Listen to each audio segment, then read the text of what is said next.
2 जून 2023 को लगभग 7 बजे के आसपास 3 ट्रेन के बीच एक भयानक टक्कर होती है। नतीजा, इसमें 288 लोगों ने अपनी जान गंवा दी और 1000 से ज्यादा लोग घायल हुए हैं। Tragic train crash in Odisha that has killed over 280 people happened because one train, the Coromandel Express, derailed on Friday. Nearly 300 dead with over 1,000 injured. This is one of India's worst train tragedies. Odisha के बालासोर में बड़ा train हादसा हुआ है। About the triple train accident in Balasore in Odisha on June 2nd. Where at least 260 people have been killed in a train crash in the eastern state of Odisha. That led to the devastating train crash in the East Indian state of Odisha. Odisha के बालासोर जिले के पास 2 जून की शाम भीषण train हादसा हुआ, जिसकी चपेट में 3 ट्रेनें आई हैं। ये बहुत बड़ा दर्दनाक और वेदना से भी परे मन को विचलित करने वाला कोरोमंडल एक्सप्रेस और यशवंतपुर हावड़ा एक्सप्रेस, ये दोनों ट्रेन्स एक दूसरे को ओडिशा के बालासोर डिस्ट्रिक्ट के भंगा बाजार रेलवे स्टेशन के ऊपर ऑपोजिट डायरेक्शन में एक दूसरे को पास करने वाली थी।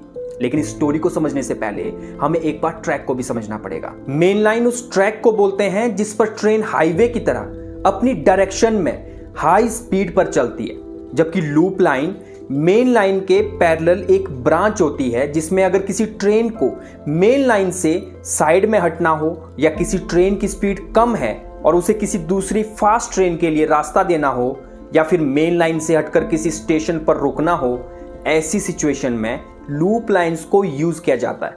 और मेन लाइन से लूप लाइन पर आने के लिए एक डाइवर्जन सिस्टम काम करता है जिसे इंटरलॉकिंग सिस्टम कहा जाता है। ये मैनुअल और इलेक्ट्रॉनिक दोनों टाइप का हो सकता है। ये सिस्टम बेसिकली पायलट को एक सिग्नल देता है कि उसे मेन लाइन पर बने रहना है या फिर उसे लूप लाइन पर डाइवर्ट होना है। अगर मेन लाइन पर ही बने रहना है तो पायलट को ग्रीन सिग्नल मिलता है और अगर लूप लाइन में आना है तो येलो सिग्नल दिया जाता है। इसी तरह कोरोमंडल एक्सप्रेस जैसे ही भंगा बाजार रेलवे स्टेशन पर पहुंचती है तो उसे स्टेशन पर रुकना ही नहीं था, इसीलिए उसे ग्रीन सिग्नल मिलता है, तो वो मेन लाइन पर ही आगे की तरफ बढ़ने वाली थी। और इसी ट्रेन के आगे एक मालगाड़ी थी जिसे लूप लाइन में आने के ऑर्डर थे ताकि कोरोमंडल एक्सप्रेस को रास्ता मिल सके और अपनी रफ्तार बनाए रखे। लेकिन ऐसा क्या हुआ कि वहां पर इतना बड़ा हादसा हो गया?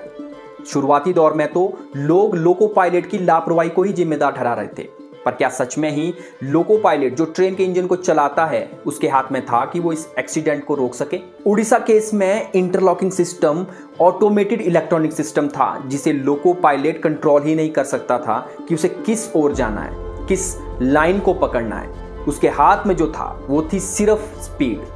वो ट्रेन की स्पीड को कंट्रोल कर सकता था। प्रिलिमिनरी रिपोर्ट के मुताबिक पायलट को इंटरलॉकिंग सिस्टम ने ग्रीन सिग्नल दिया था, जिस वजह से लोको पायलट ने अपनी हाई स्पीड को जारी रखा।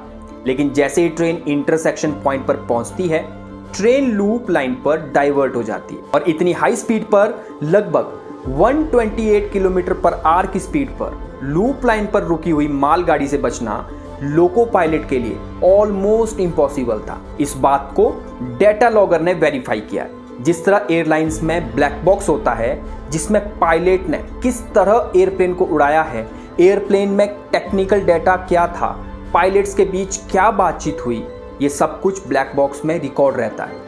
प्लेन चाहे जितना भी क्रैश क्यों ना हो जाए, कितनी ही हार्डेस्ट कंडीशन में ये क्रैश क्यों ना हुआ हो, ब्लैक बॉक्स को इस तरह रखा जाता है कि बाद में इसे यूज करके ये पता लगाया जा सके कि हादसा कैसे हुआ।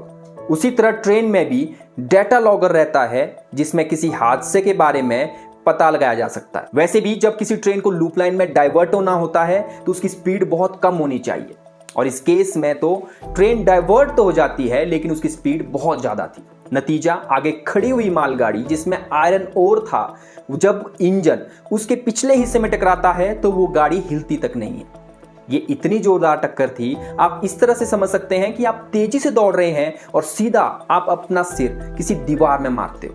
इतनी भयानक टक्कर से ट्रेन डिरेल हो जाती है, पटरी से ट्रेन के कोचेस ट्रैक से बाहर हो जाते हैं।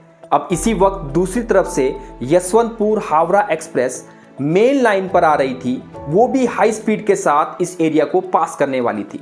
लेकिन कोरोमंडल एक्सप्रेस के कुछ डिब्बे यशवंतपुर हावड़ा एक्सप्रेस के लास्ट 3 कोचेस के साथ क्रैश हो जाते हैं। तो क्वेश्चन ये उठता है कि जब सिस्टम इलेक्ट्रॉनिक था, ऑटोमेटेड था, तो इस तरह का हादसा कैसे हो गया। रेलवे बोर्ड की मेंबर जया वर्मा सिन्हा ने अपनी स्टेटमेंट में ये बताया है कि सिस्टम एरर प्रूफ है।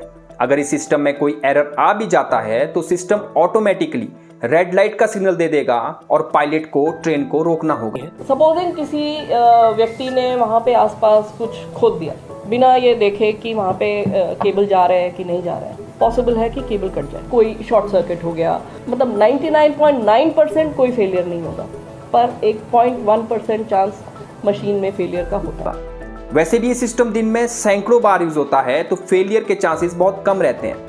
वैसे सिस्टम का फेलियर 2005 में भी हुआ था, जब साबरमती एक्सप्रेस के साथ भी सेम इंसिडेंट हुआ था और उसमें भी सिस्टम फेलियर कैसे हुआ आज तक पता नहीं चला। क्वेश्चन ये भी उठ रहा है कि कवच सिस्टम जो इंडिया ने खुद बनाया है, जिसकी चर्चा मीडिया में इतनी ज्यादा रही है, उसका क्या हुआ। कवच सिस्टम के लिए ये जरूरी है कि दोनों ट्रेन्स के ऊपर कवच सिस्टम लगा होना चाहिए और कोलिजन को तब रोका जा सकता है जब दोनों ट्रेन सेम ट्रैक पर हो। अभी इस सिस्टम को सभी ट्रेन्स में लगाने के लिए लगभग 5 से 6 साल का वक्त लग जाएगा। इस केस में गलती इंटरलॉकिंग सिस्टम की वजह से हुई है और इसमें कवच कुछ भी नहीं कर सकता था, क्योंकि कवच तब काम करता है जब सेम ट्रैक पर कोई 2 ट्रेन आ जाती हैं, तो कवच सिस्टम ऑटोमेटिकली ब्रेक अप्लाई कर देता है। लेकिन जब बात आती है डाइवर्जन की, जब मेन लाइन से लूप लाइन में आना हो, तो वहां पर कवच कुछ नहीं कर सकता। वैसे कोरोमंडल एक्सप्रेस और यशवंतपुर हावड़ा एक्सप्रेस दोनों ट्रेन्स में LBH कोचेस थे। ये जर्मन टेक्नोलॉजी है जिसमें अगर आगे से कोचेस किसी टक्कर का शिकार हो जाते हैं तो पीछे के डिब्बे अपने आप क्रैश हो रहे डिब्बों से अलग हो जाते हैं, ताकि वो एक्सीडेंट वाली जगह तक ना पहुंच पाए और ज्यादा नुकसान को रोका जा सके। अगर इन दोनों ट्रेन्स में ये टेलीस्कोपिक सेफ्टी टेक्निक ना होती तो शायद मरने वालों की गिनती कई गुना और बढ़ जाती। ये एक्सीडेंट भी हो गया, इसमें सिस्टम फेलियर का हवाला भी दे दिया गया और कुछ टाइम बाद सब कुछ नॉर्मल हो जाएगा। लेकिन क्या ऐसे एक्सीडेंट्स इन फ्यूचर रोके जा सकते हैं? ऐसा नहीं है कि इंडियन रेलवेज एक्सीडेंट का हिस्सा नहीं बनती हैं। अगर हम NCRB की रिपोर्ट को देखें तो 2021 में 16,000 से भी ज्यादा लोगों ने ट्रेन की वजह से अपनी जान गंवा दी। इसमें से लगभग 11,000 लोग या तो ट्रेन से गिर गए हैं या तो ट्रेन की टक्कर से मारे गए। ज्यादातर लोग 2 ट्रेन की टक्कर से उतरे नहीं मरते हैं जितने ट्रेन की टक्कर से मरते हैं या चलती ट्रेन से गिर जाते हैं। ऐसा नहीं है कि जिन लोगों ने इस एक्सीडेंट में अपनों को खोया है वो अकेले हैं। बहुत से ऐसे नाम हैं जिन्होंने इस एक्सीडेंट के चलते आगे आकर लोगों को सपोर्ट किया है, जैसे अदानी ग्रुप, रिलायंस ग्रुप, बल्कि कैंप साइट पर लोगों ने लार्ज स्केल पर ब्लड डोनेट किया। इतना कि मेडिकल स्टाफ को खुद मना करना पड़ा कि उनके पास अब जरूरत से ज्यादा ब्लड इकट्ठा हो गया है और उन्हें लोगों को वापस भेजना पड़ा। आपको क्या लगता है कि इंडियन रेलवेज को ऐसे एक्सीडेंट्स को रोकने के लिए क्या स्टेप्स लेने चाहिए? अपने व्यूज कमेंट सेक्शन में जरूर बताएं और अपनी ओपिनियन को डेवलप कीजिए ताकि औरों की सोच आपकी ना बन जाए। अगर आपको ये वीडियो और मेरा काम पसंद आया हो तो इस वीडियो को अपनी फैमिली और फ्रेंड्स के साथ शेयर कीजिए और ऐसी ही और वीडियोस को देखते रहने के लिए चैनल को सब्सक्राइब करना ना भूलें। मिलते हैं नेक्स्ट वीडियो में, तब तक के लिए नमस्कार।